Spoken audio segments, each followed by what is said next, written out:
Friends beyond the binary, ladies and gentlemen, boys and girls, it's time for the podcaster who's wearing a watch. But I don't need, you know what time it is? It's time for me to go off topic, get mixed up. It's time for me to keep you company, because that's kind of what I do. I was trying to think of more witty things to say about not having a watch. You're here just in time for me to go off topic and get mixed up. And if you say, I don't know what you're talking about, I thought this was a sleep podcast meant to keep you company so you're not alone in the deep, dark night, to take your mind off stuff so you could fall asleep. You're the most important part of the show. But this podcast is very different, not for everybody. Give it a few tries, see how it goes. The structure of the show is I'm going to do some support for the podcast. Then there'll be an intro to help you ease you into bedtime. And there'll be an episodically modular bedtime story you could listen to in any order. And it's time for Sleep With Me, the podcast that puts you to sleep. And these sponsors are what enable us to be here for you free twice a week. All right, everybody, it's Scoots here. It's tonight's episode. Apparently, according to the message I got from past Scoots, is called the Midnight Ball, or no, not the Midnight Ball, but it's called the Ballpoint pen ball, and I don't know. I guess I was thinking, well, what would that episode be about? It's not obvious, and then I realized I haven't done a My Life with a Perm episode in a long time. And I did talk about erasable ink pens, which happened to coincide with my awareness of my hair as a liability as a child or a young adolescent or pre-adolescent. So, and that was when I was using erasable ink pens. So I'm wondering if there's a way we could build some bridges from the past to the present into another world where I don't know, things go well. So if you're new, it's been years, I think, since we've done My Life with a Perm episode. So I will set this up. Once upon a time, I was a young lad, and like other young lads, I had, I was born with hair follicles, like a lot of people. Now, my hair is very thin and very fine. And when I say thin, I guess, I don't know, because I only have my head of hair, and I don't think it's really appropriate, even with someone, I've never really looked at a lot of people's scalps before, and studied their hair. So honestly, I don't know what people mean when they say thin hair. Like, I wonder, for me, this is just speculation, but I'm pretty sure I'm right. When I say my hair is thin, I think it's a twofold thing. I think my actual hairs, if you were to measure them, their diameter is thinner than, like other ones. Like, so you have different podcasts, like you have different pasta sizes, right? Like, I think you got your spaghetti. I don't know, is linguine flat or is linguine a circle too? But you have a spaghetti and angel hair would be in fettuccine. There's fettuccine I think fettuccine's flat. Linguine.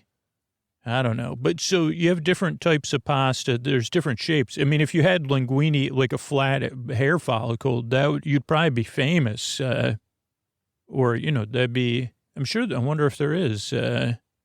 But so, where was I? So I'm presuming, and this is a presumption, that the diameter of my hair, much thinner than, I don't think many people have angel hair thickness hair. So you say, wow, angel must have a very strong core and bone structure to hold up hair that is the diameter of angel hair pasta.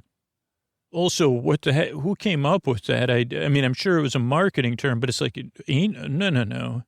First of all, the angels would be like, we don't need you eating our hair. It's just hair. It's for no one, even in heaven, we don't know. It's to keep our heads warm, I guess, technically. and keep the sun off our heads, maybe. I don't know. We don't think about it. Angels, we kind of, we're in such great shape. We take our hair for granted. We don't even think about our hair. So don't eat, you shouldn't be eating it, even symbolically. That is, humans, you're so interesting. Really, you're eating a pasta named after our hair. Do you think about it when you're eating? Not really. You just think, oh, this is thinner than spaghetti. Great. That's all I think about.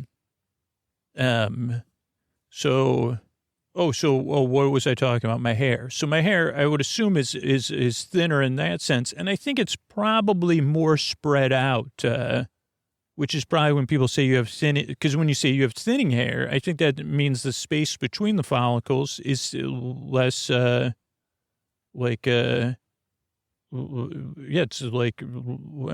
less dense, your density per square micrometer or whatever.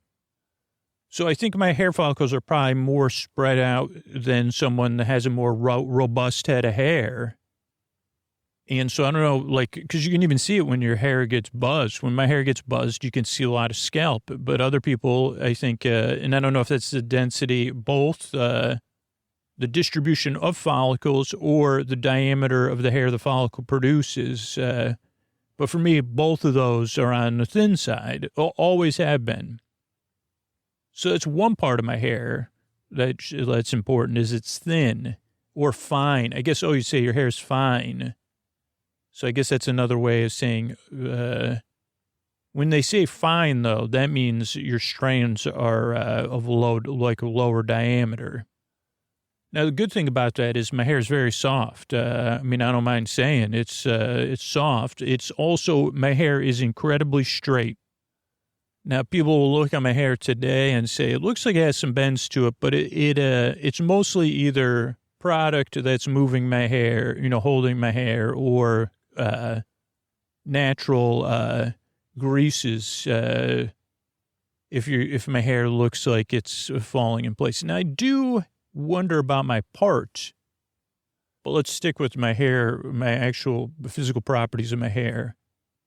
And if you say, give me a way to describe it, I'd say, some people you hear hair described like corn silk. And I would say, idealized corn silk, because when you get down to corn silk, you're like, what the heck, this stuff, just like angel hair pasta. When you're actually dealing with corn silk, you're like, this is not something, but you know what I mean? So my hair was always, it just fell. It also grows, I've been told, it grows in the wrong direction. And I think somebody tried to describe it to me. Most people's hair follicles are pointed maybe backwards. My hair follicles are maybe pointed a little bit more forwards. This could be speculation as well. But, let's speculate, why not? So those are a couple pieces of information about my hair, and then I don't believe I have a natural part, because even now, I've been getting my hair cut or glamour, whatever, since I grew it out as a part of the past couple years. The woman that does my hair, beyond the ponytail, if you want to check Angela, check her out on Twitter. She does part my hair in a certain way and then cut my hair. So I don't know, and I don't even know. I don't know if I guess because of my own experience, I said, is there really a natural part in people's hair or not? And I'd like to get on someone like an anthropologist or, to say, really? Our hair, maybe there isn't they said, well, you can see, but if you didn't cut your hair or your bangs and you had a natural part, it'd be easier to see stuff. And I say, okay, I could buy that for right now. So those are a couple things about my hair. That's a little bit of hair background. So what that means is that, now, as a child, you get the hair, I guess a part of me just said, you get the hair you deserve. And I say, oh boy, thanks a lot. And that's what you get the angel hair you deserve, or not the angel hair. And I said, well, maybe that's true. Maybe it led me. I mean, I guess that's what these are all about. You get the hair you need to become who you're going to be or whatever. And that road is not all, it has its bumps and, yeah, so it's not always easy. Okay. So my hair cuts before, as a child, we'll just run through them for your own entertainment. So I mostly had a bowl cut or like some sort of bangs. I wouldn't say a bowl cut because the bowl cut is not, it's more of like a two bowl cut because your bangs were one layer trimmed one way and then the back, your hair was trimmed another. Though there were times I had a bowl cut. But most of the time it was like a two-way thing. And so, most of your childhood, you don't really care, right? Like, your hair is just your hair. I mean, maybe some people do, or maybe it's part of your family value system, and that's fine. And if you have good hair, or you come from a family with high hair value, and you have good hair, or you're taught how to groom it, maybe that's becomes part of your, maybe in a positive way, it becomes part of your identity. For me, initially, it wasn't really part of my identity. I just didn't think about it very much. And I guess this goes back to the thinness is, again, when my hair is just lying flat against my scalp, there's not much of a protective layer there. Like, literally, it's like having just wearing a piece of paper where, so you see some people have a lot thicker hair. Like the idea that my hair is providing warmth. I mean, I guess does provide some reflectivity. So that was my haircut for most of my childhood up until at least sixth grade. I had no hair awareness. My hair awareness was zero.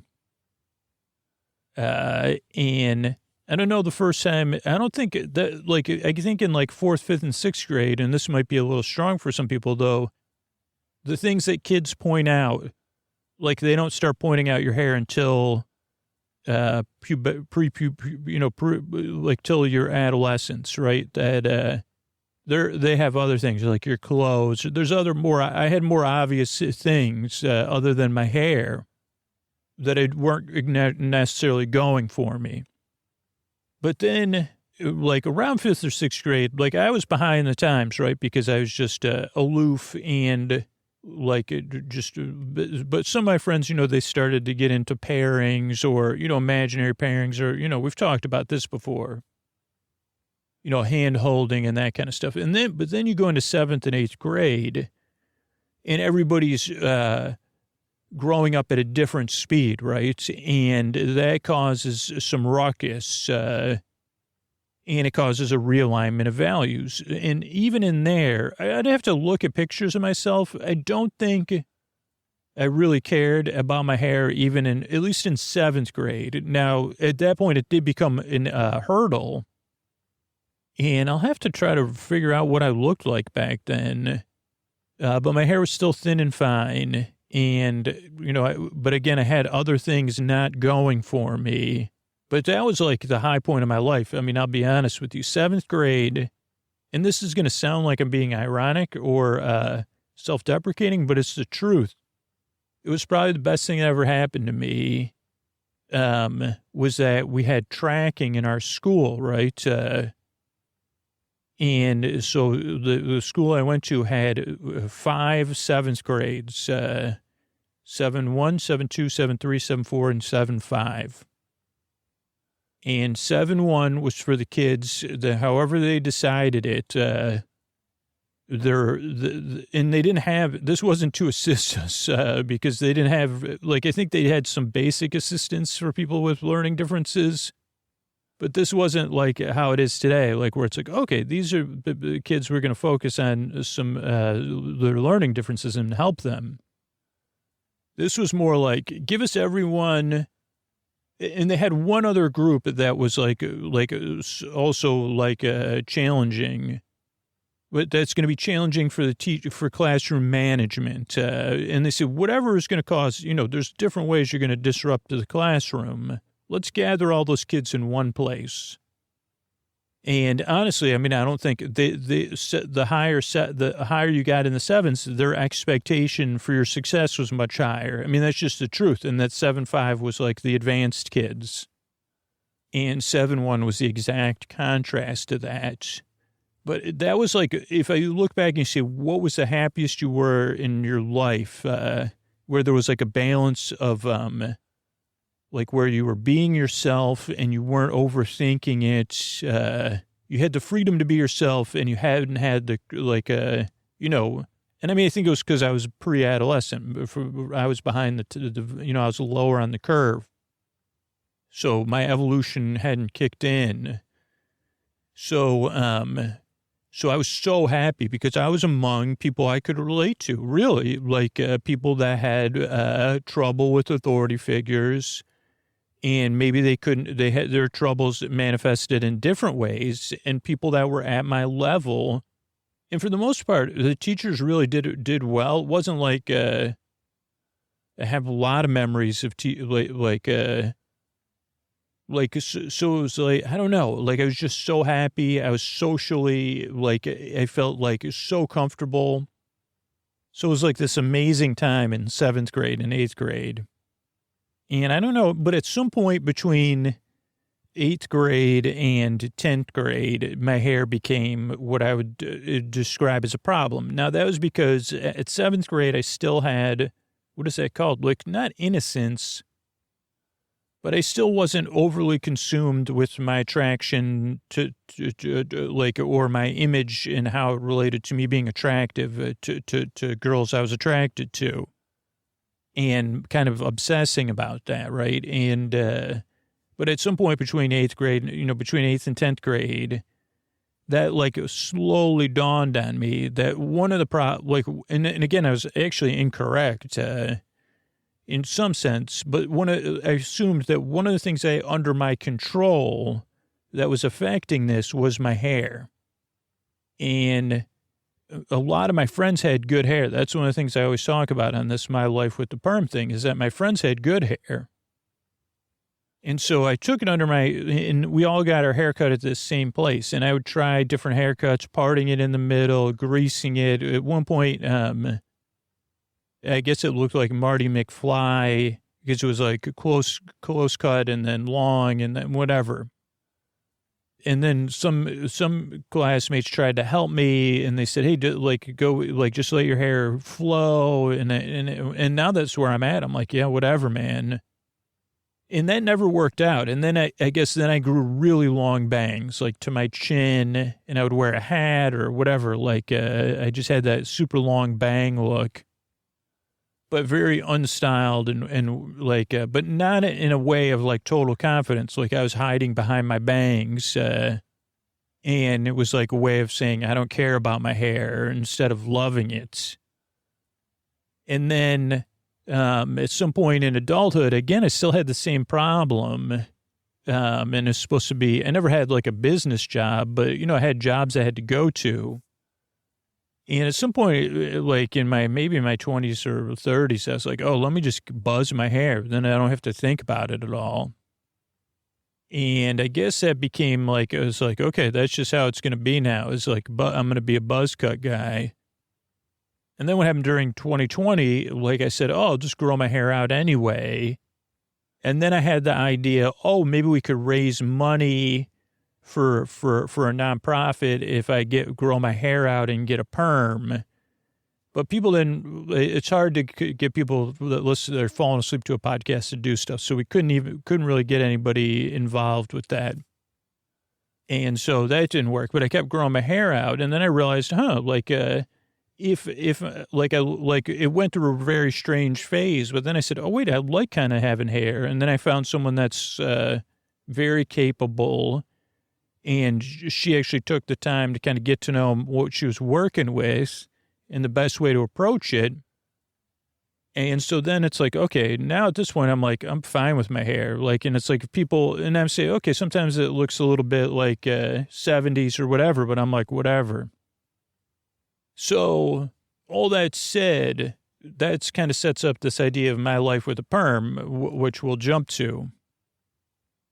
So my hair was dissatisfactory, but so I always wonder if there's, and now, again, these the Hollywood purveyors of different universes. Now we've had this particular year, or I guess over a year, not a calendar year. We've had a really good TV show about multiverses. We had a great independent movie. Or I guess I'm saying it's independent, but Everything Everywhere All at Once about different universes and probably different. Well, yeah, then different movies with multiverses, whatever it is. So we've had a lot of this pervade to us in different ways, or yeah. But for me, like this was pretty, I said, is there a universe where I have good hair and am I living? And I mean, obviously I say, of course, but I say, okay, could I access that world, please? And I said, don't judge that version of yourselves outside by your insides. That's what they always say. They don't show that in the Marvel movies or the, I don't know if anyone could have that conversation, it would be Michelle Yeoh to say, okay, don't judge, because that's kind of what she was going through, right? Right? Isn't that, I mean, part of it? So yeah, and the reason I ask that is just like we're splitting hairs now, they say, who's they? Oh boy, the great creators of multiverse fiction, that's who they is. But in this, they say, okay, when a decision is made, that's when the universe is split. I think that's explained multiple times in multiple different ways. And so in my life, that did happen, really. This isn't fiction. When Frank Z, who cut my friend's hair, and again, this was some of my friends had already hit puberty. I had not. Some of them had a self-confidence or like, the attractiveness that I did not have. And I was always judging their, my insides by their outsides too. But they all got, or one of my friends got their hair with this guy, Frank Z. Then we all started getting our hair cut there, and we'd only go to Frank Z. So the poor other, every once in a while I would be afraid and I would just go with another barber. And my friends said, afterwards they say the reason your hair looks like that is because you didn't get it from Frank. You got to wait and be patient and say no. So it was an opportunity. That was an opportunity for me to learn a boundary. And be like, there's a reason that guy is 4 chairs down from Frank. And they'd say, because, but whatever. So eventually I would wait for Frank. Now, Frank had, I believe at the time, a perm. And that just sticks out to me in my memory. And I don't know. I mean, I'm not on perms on dudes, like they've gone in and out of fashion. And I don't know, like I'd be hard pressed to say who wore it well. I'm sure there are people, and that'd be cool to point out to me, like, who wore a perm well, like, and not just natural curly hair. I'm talking about fake natural curly hair. Because I could tell you, I have some cousins that had naturally very curly hair, and they wore it well, like, Matt and Miles, and still, what was my point? Okay, so one time I was getting my hair cut from Frank. And after Frank started cutting my hair, one of his things was that I had so many cowlicks, and he loathed my cowlicks. And I guess a cowlick is that the cow's saliva is so non-viscous that if a cow was to lick your head, your hair would stand up. And it's if a cow licked me at all my hair would stand up. First off, like, why is a cow licking me? Why is a cow so close? Why is a cow licking my head? My hair's going to stand up. I mean, maybe even stands up because I would presume it would tickle. Like, even if it was a surprise, my hair would stand up. If it was some sort of strange, like unexpected thing, it would, or if it was like, hey, come over, meet Birdie. She's going to lick you. She's the cow that licks people. She loves it. It's good for her too. So she keeps her salt up. So don't worry about it. She's going to, oh boy, there she goes. Like my hair would still stand up because I say, oh boy, I would giggle like the Pillsbury Dough person. So, okay. So Frank, he loathed my, cow licks.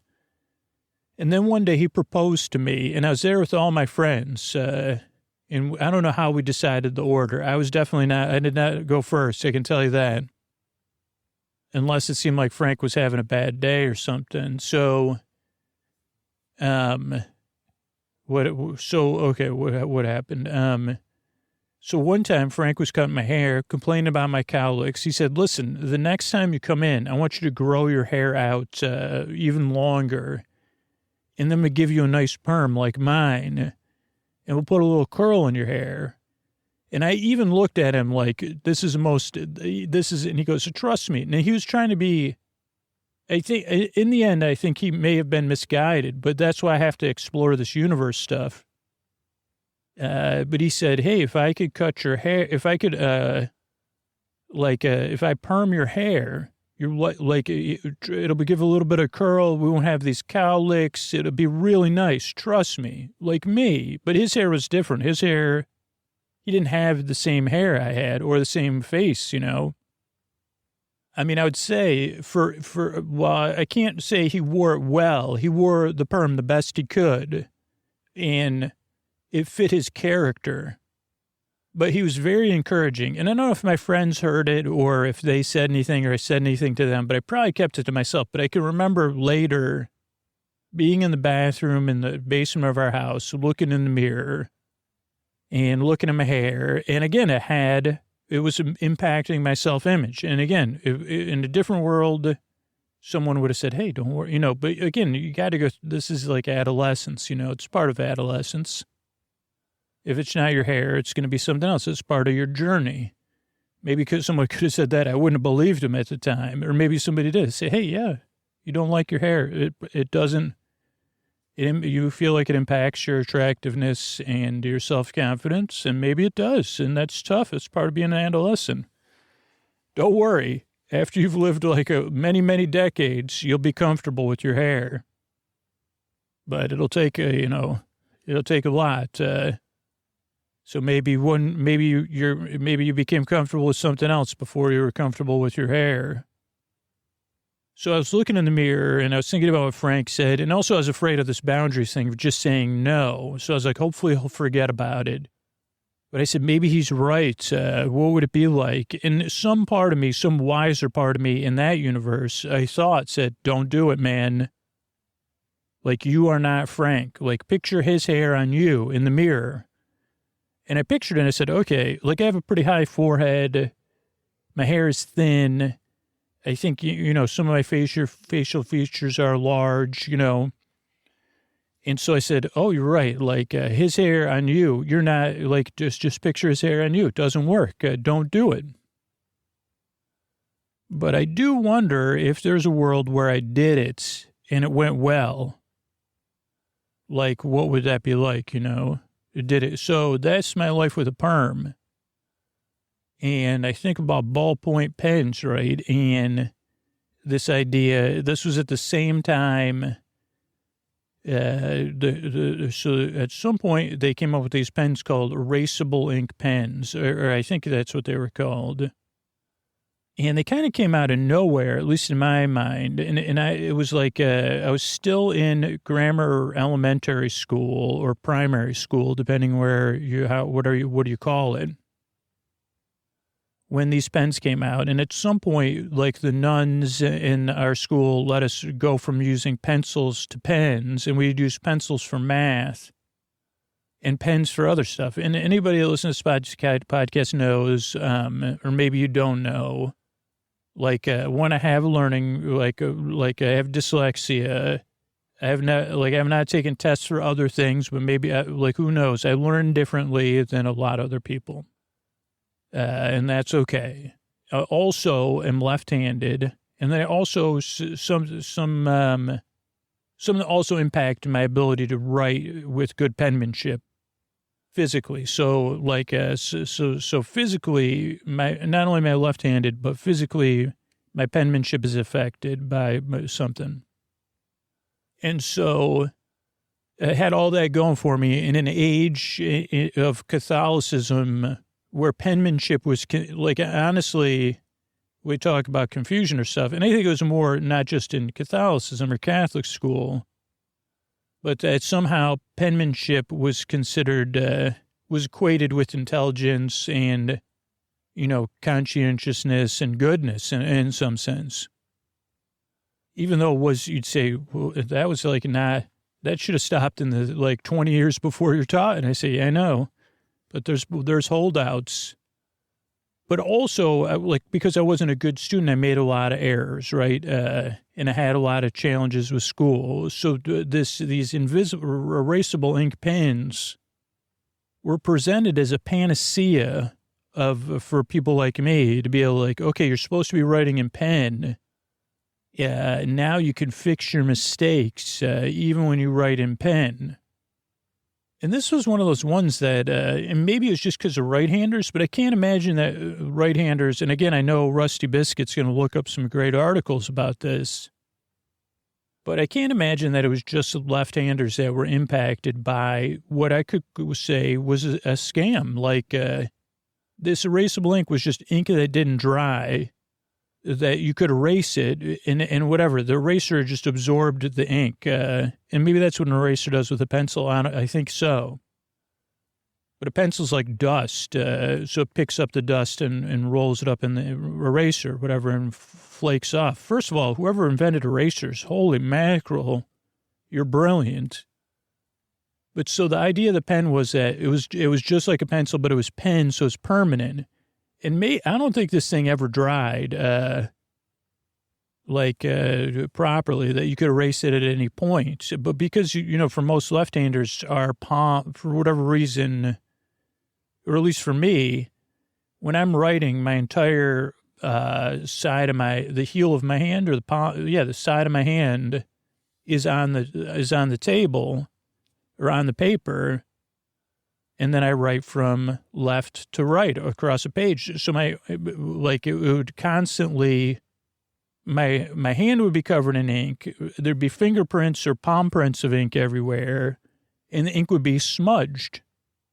But it was like a trade-off. I mean, I think they flooded the market with these pens too, or maybe it was just a pen preference at my family because you had to bring your own pens to school. I'll have to ask my dad about it, but, cause I'm pretty sure I can see him having a lot of that's interesting. So maybe it was just me. Again, I'm making it about the world, but maybe it was just me. But so my stuff went from looking poor, I had poor penmanship and poor neatness, to like looking way, way, way, way worse. But the option of erasing it, or maybe it's just the pens that I had access to. And again, this wasn't because of deprivation. Like, if I was supposed to ask for pens, there's the last thing in the world I would do. I'd just find pens. So that's the situation we find ourselves in with straight-haired Andy. But like, if we go and we close our eyes and we look at the world again, things get fuzzy. There I am writing at my desk, shoulders slumped, hand, the scent of wet ink, my paper smeared with ink and frustrations. But then there's a twinkle in the air as we transverse planes into another world where my hair has a round curl, like a gold Lockian locks streaming off my skull. And maybe this is, in this world, it's just my first or second attempt with these pens. And old Sister Sternchin comes by and she says, well, there's going to be another thing on your penmanship. And And what's going on? I say, oh, sister, I was trying out these new pens. Have you heard about them? Erasable ink, or Erasable. Newfangled pens, she says. You wouldn't have to erase it if you did it right the first time. And I'd say, yeah, sister, well, you're right about that, but I didn't even realize that's a pun, huh, sister? And she says, well, let's look at this. And I say, okay, you're right. She says, sister, could you smell the ink? Smells different than the other inks, we're used to.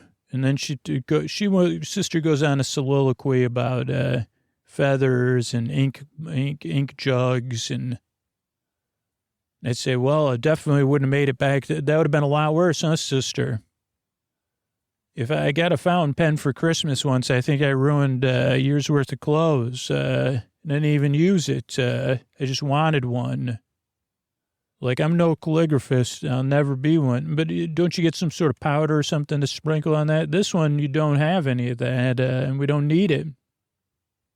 And I say, I'm sorry, sister. It's clear that this ink in this pen is making my schoolwork more messy than it needs to be, while having the option to erase the ink is appealing to most people, and it's very marketable. And also, sister, oh, by the way, I'm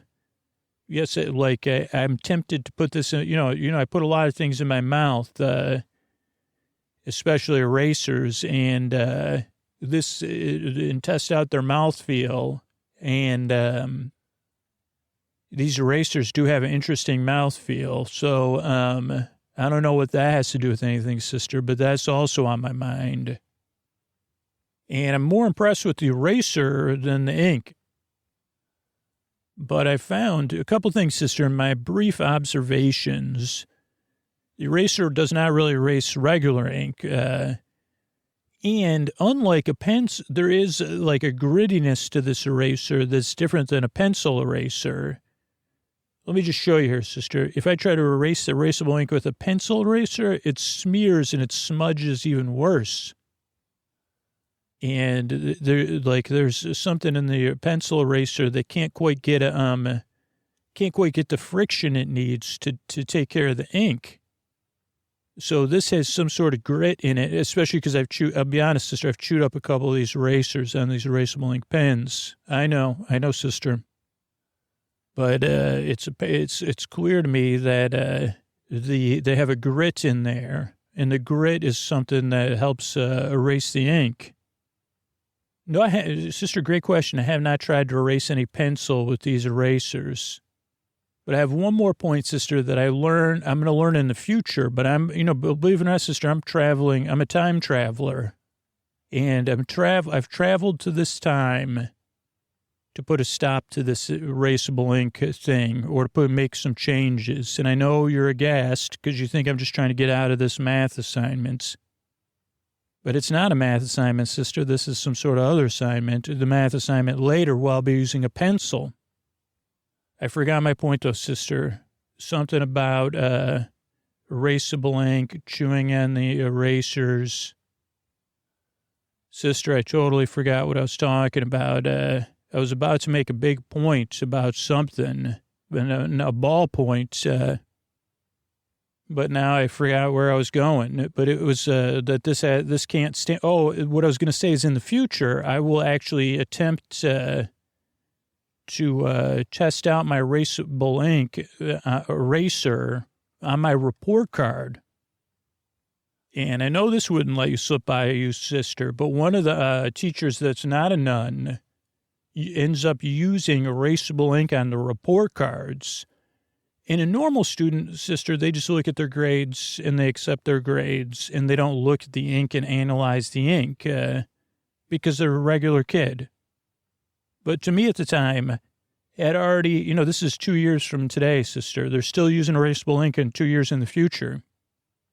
And I was able to analyze the fact, just with mere sight and smell, that was erasable ink. And I said to myself, that is...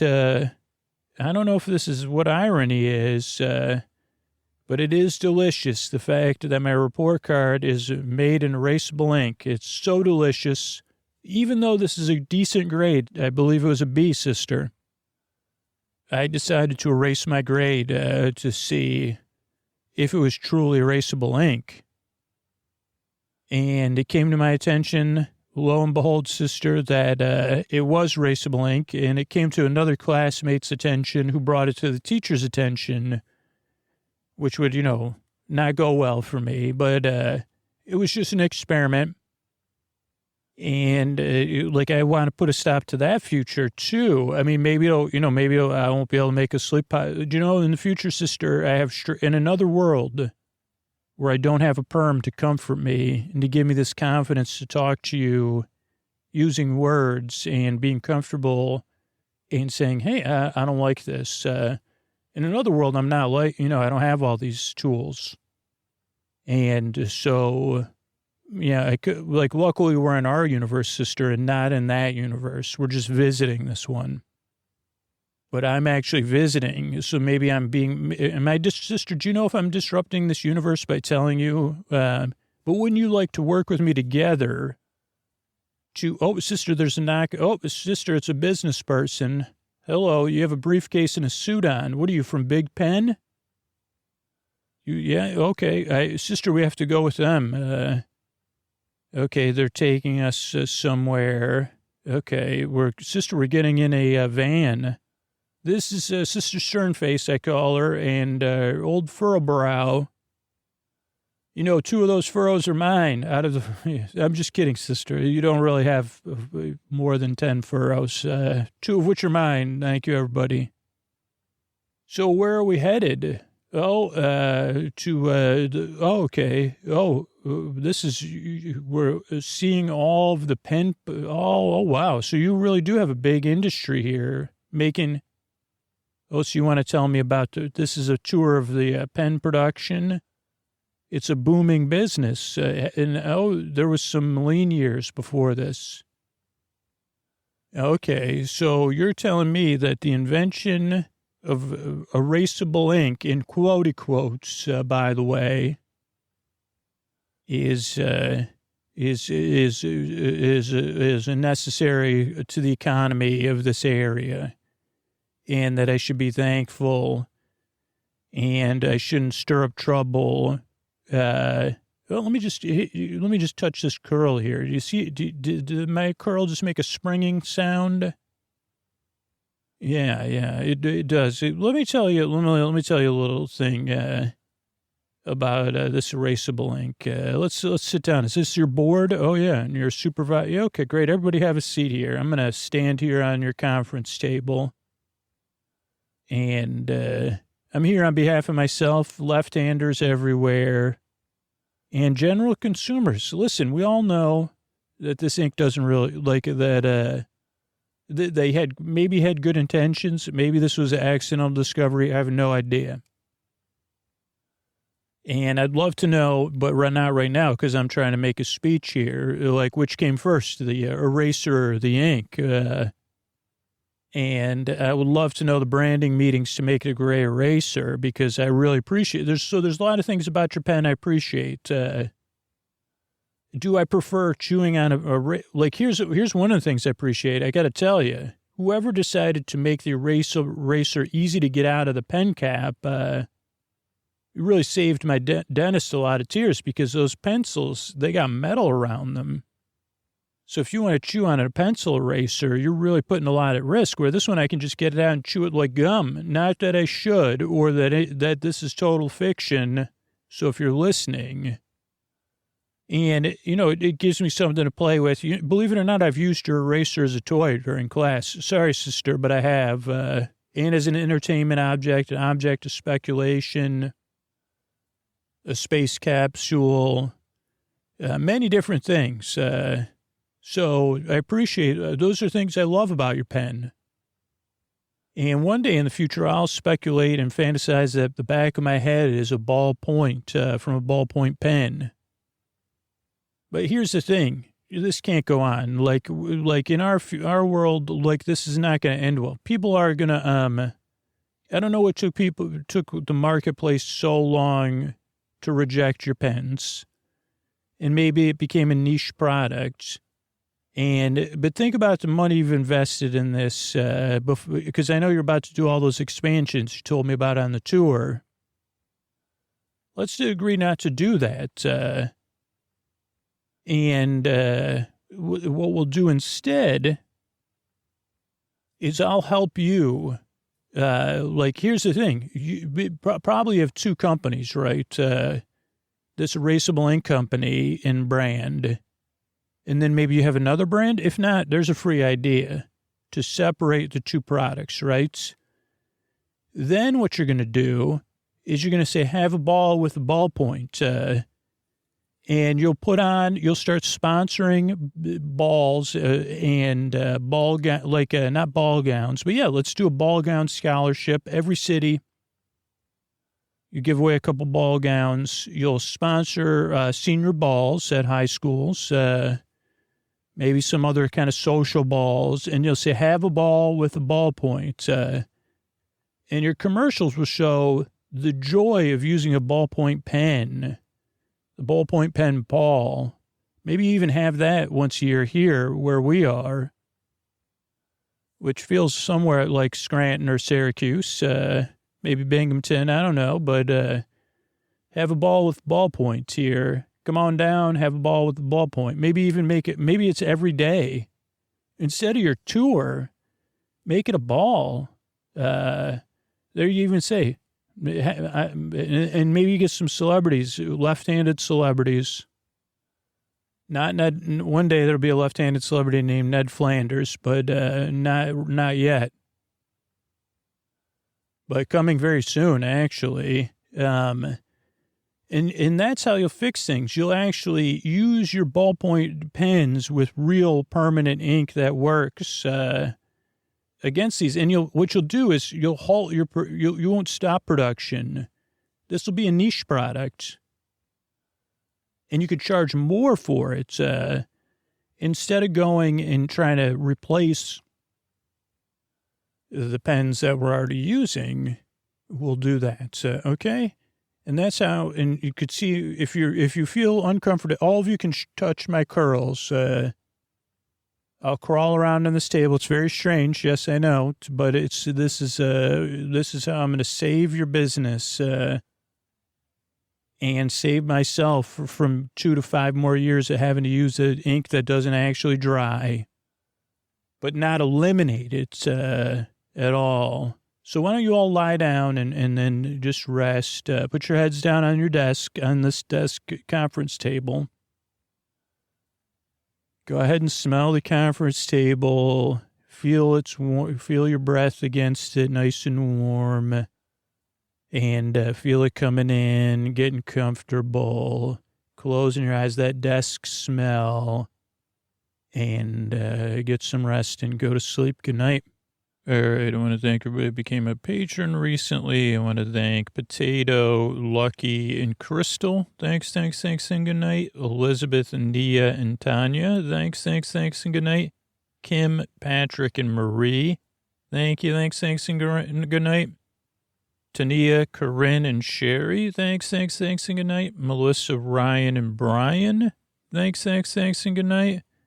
Noel, Orange, and Victoria. Thank you. Thanks, and good night. Lindsay, Laura, M, and Laura R. Back to back. Thanks, and good night. Seth, Kelsey, and Shane. Thank you. Thanks, and good night.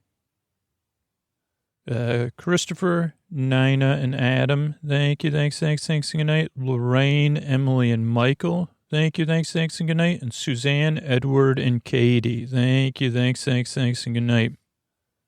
Sleep With Me is here for free because the people that support the show on Patreon or support it directly or support our sponsors. So that's why I thank those people at the end of every episode, because it gives us the freedom to be here for free twice a week. We grow as a show by people spreading the word. So I also appreciate that. And we've grown our free archives up to 500 episodes because of these tuck you in sponsors you hear at the end of the show. So thanks so much and good night.